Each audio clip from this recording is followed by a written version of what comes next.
Halo semuanya, nah kali ini saya akan membahas tentang urgensi efektivitas pengelolaan penyaluran kebijakan bantuan langsung tunai di desa pada masa COVID-19 berdasarkan nilai governansi sektor publik. Bantuan langsung tunai atau BLT merupakan suatu program bantuan pemberian serta penyaluran dana yang dialokasikan kepada masyarakat miskin yang terdampak COVID-19. Pemerintah menerapkan kebijakan tersebut melalui Peraturan Menteri Desa Nomor 6 Tahun 2020, yang mana didasari dengan adanya kebijakan Permen Desa PDTT Nomor 13 Tahun 2020, yang dimaksudkan sebagai cara penerapan penggunaan dana BLT desa kepada masyarakat miskin di era pandemi. Dalam hal ini, pemerintah melalui Menteri Keuangan menerapkan kebijakan 205-PMK-07-2019 yang ditujukan untuk pengelolaan dana desa yang dilakukan dengan berbagai perubahan yang ada, yang ditujukan untuk penyempurnaan pengelolaan dana desa yang didasari oleh percepatan penyaluran dana BLT. Namun, kebijakan yang dibuat pemerintah tersebut dinilai kurang efektif dan kurang berjalan optimal oleh masyarakat desa, dikarenakan masih terdapat berbagai masalah seperti terjadinya tindak korupsi seperti berita berikut ini. Maka dari itu, penting untuk pemerintah membuat kebijakan yang menerapkan nilai governansi sektor publik.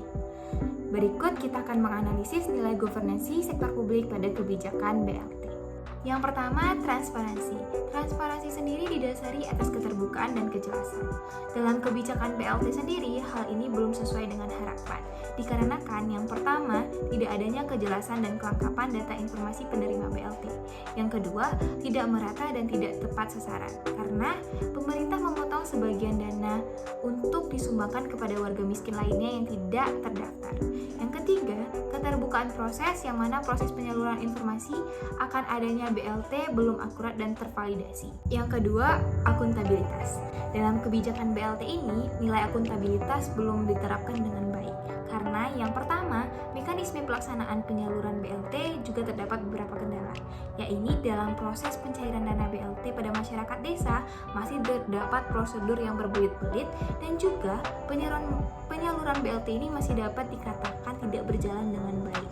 Dan yang kedua, kemanfaatan dana BLT ini tidak dapat memenuhi kebutuhan pokok masyarakat desa. Yang ketiga, independensi, yang mana kebijakan yang dibuat atas dasar kepentingan bersama yang tidak didasari oleh tekanan serta didasari oleh data dan informasi yang tervalidasi. Dengan berbagai permasalahan yang ada, penting bagi kita dalam memberikan beberapa rekomendasi.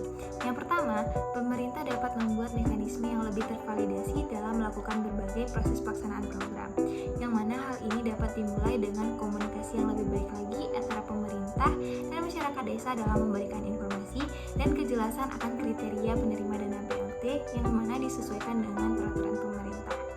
Yang kedua, pemerintah dapat membuat regulasi yang akan menjamin kebijakan, yang mana hal ini dapat disesuaikan dengan kebutuhan pokok masyarakat yang dilaksanakan secara maksimal. Dan yang terakhir, efektivitas penyaluran dana BLT ini dapat dibantu dengan pemerintah mempermudah sistem penyalurannya dengan berbagai bentuk. Salah satunya dengan memanfaatkan berbagai bentuk e-wallet, yaitu Dana, GoPay, OVO, dan lainnya. Dan sekian dari saya, semoga bermanfaat. Bye-bye!